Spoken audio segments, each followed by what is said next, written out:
So, you want to understand Arlecchino a little bit more, do you? Well, I'm the guy. I'll dumb it all down for you so that you can easily understand her. Let's talk about her normal attacks. Without anything going on, they're just your normal run-of-the-mill attacks, right? But using her skill to apply a thing called Blood Debt, and then using her charge attack will consume that blood debt, and if she gets a bond of life equal to or greater than 30% of her HP, or her max HP that is, she will go into an enhanced state where she'll do insane pyro damage. Now, the more bond of life that you have, the more damage she does. So, let me just show you how that works. So, like I said, if you use her skill, that'll apply this mark called Blood Debt. And doing a charge attack will consume it and you'll get a bond of life. Now, the bond of life is this thing on your health bar. The border of the health bar is red and you see the health symbol there. That is the bond of life. And like I said earlier, as long as that's 30% or more of her HP, she will be in this enhanced state, which she will do insane damage. As long as you hit crit, that is. So, let's talk a little bit more. If you kill an enemy that has blood debt, you'll get more bond of life. And if an enemy has blood debt and you let it stay there for about 5 seconds and you do your charge attack, you'll get more bond of life. So let me go ahead and show you guys that right now. So just like before, use her skill. That'll apply blood debt. Now if we wait a little bit, it'll change. Now it's enhanced. If I do a charge attack now, I get more bond of life, which is insane. Now, another thing that you should know is that it states using an elemental burst will also consume blood debt. Now, previously in my other video, I thought this would also give her a bond of life because it says each directive absorb grants her a bond of life, right? And when they say that you can use their charge attack or burst to absorb blood debt, I initially thought her ult can do the same thing. But no, her ult kind of works differently. Yes, it absorbs blood debt, but it also heals her. It consumes her bond of life and heals her. And based on how much bond of life you have, the greater the healing. It also decreases the cooldown of her skill, which is something very, very nice because her skill has a pretty big cooldown. So, as you see right now, we have a 11-second cooldown and we have a lot of health missing. Let's use our ult. We are healed completely and our skill has been reset. And then we can just charge attack and get bond of life again. So what you could do is if your situation where you're fighting like a tankier enemy, you use her skill, charge attack, do a bunch of attacks, and while that's consuming your bond of life, you can then use her ult to heal and then reset the cooldown. That would be a good rotation kind of thing. Also, you could just use the ult whenever you need to heal. Speaking of healing, if you are using any other healer on the field, like Bennett or Farina, it'll actually consume her bond of life too. See? It is going away. So, in some situations, it's probably not ideal to have healing, but at the same time, you'll probably be applying so much blood debt, killing a bunch of enemies, it would probably be fine. So, you can safely have Farina on the field and Bennett, and it's fine. For some other passives, this gives her elemental and physical resistance for every 100 attack. The maximum resistance you can get is 20%. So it's very nice. And her third passive, which she gains 40% more pyro damage bonus in combat and can only be healed through Blood Moon Rising, which is her ult. We'll go through the process again. You use her skill to apply blood debt. If you want, you can wait until it goes into an enhanced state like that. Do a charge attack, it'll consume it, and the bar on our health right now is the blood, or bond of life, I mean.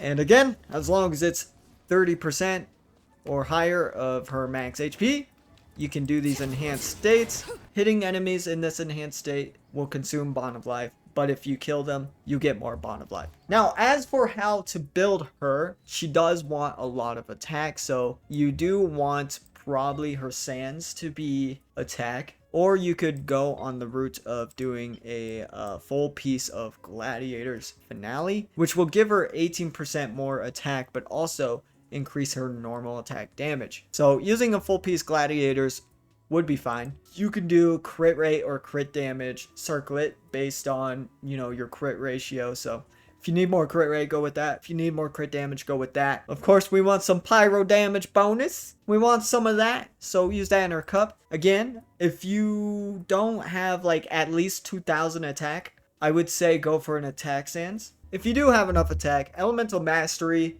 or energy recharge is fine. And yeah, as for substats, you want to prioritize some crit, of course, attack, and maybe some energy recharge or EM, ideally. Pretty much your run-of-the-mill DPS character. Now, as for, artifact sets in general, I already mentioned Gladiator's Finale. That'll be great. As for some other artifact sets, I gotta mention the new set that came out, which is obviously her best in slot. Fragment of Harmonic Whimsy. Gives her more attack, of course, which is great for her already. But the 4-piece set states when the value of Bonded Life increases or decreases, the character deals 18% increased damage for 6 seconds, max 3 stacks. So that goes up to 54 damage bonus. The best set that you could probably have on her. If you have to, you could use something like Shiminawa's or even something like Echoes. That wouldn't be bad. Or you could even use Crimson Witch, which wouldn't be terrible either. As for her weapons, some kind of crit pole arm would be nice. Blacklift pole is a good shout because it does give us some crit damage, and also its passive states that after defeating an enemy, attack is increased by 12% for 30 seconds, and it can go up to 3 stacks. That's nice. You could also do something like deathmatch if you have it. Some crit rate. It does have a lower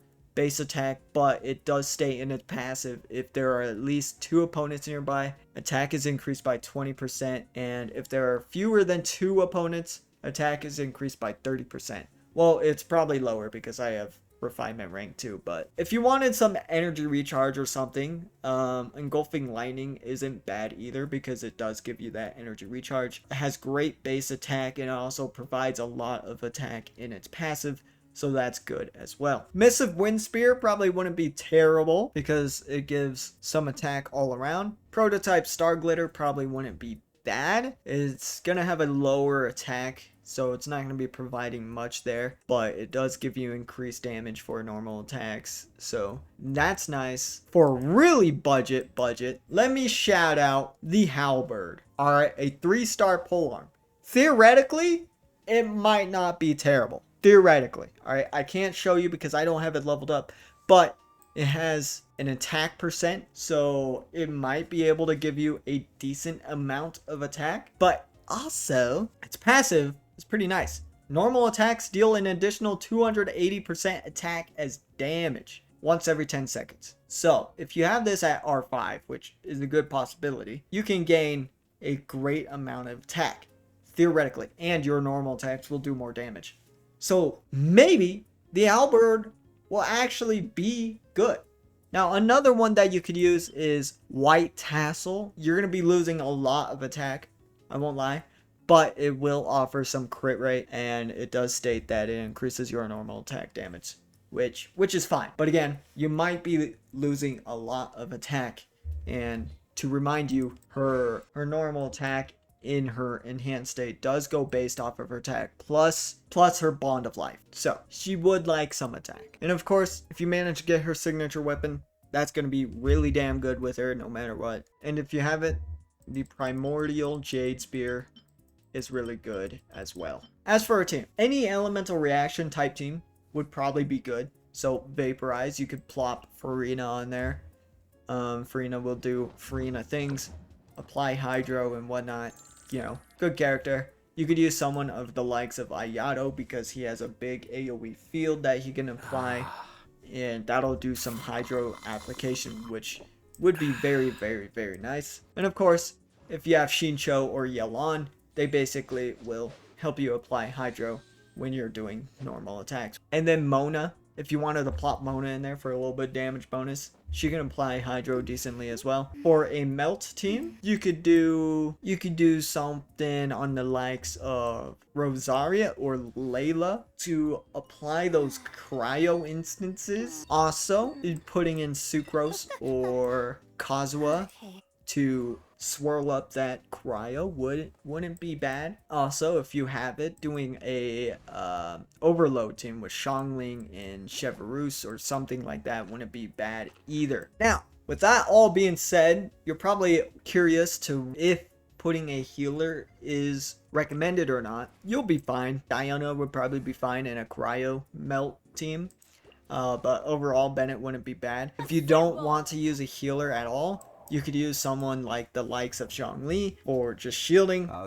Won't heal you at all, you'll tank, and as long as you dodge, you won't die. And like I said earlier, I already did mention Layla, who will also be a shielder, but she'll also help apply cryo, so you could do some melt stuff there. Yunjin, I would have to test it, but Yunjin would probably work pretty decently with Arlecchino. It's just the problem that I find with Yunjin a lot is that she doesn't get energy back because she's Geo. So she has a hard time helping others get energy and get energy for herself. So it's mainly why I don't like using Yunjin too much, but it might work. Yeah, I hope you have a decent understanding of how to use Arlecchino now and how to build her. If you have any more questions, let me know down below. And if I missed something, if I got something wrong, also let me know. I can make mistakes. Hope this video helped. Thank you guys so much for watching. I'll see you guys in the next one.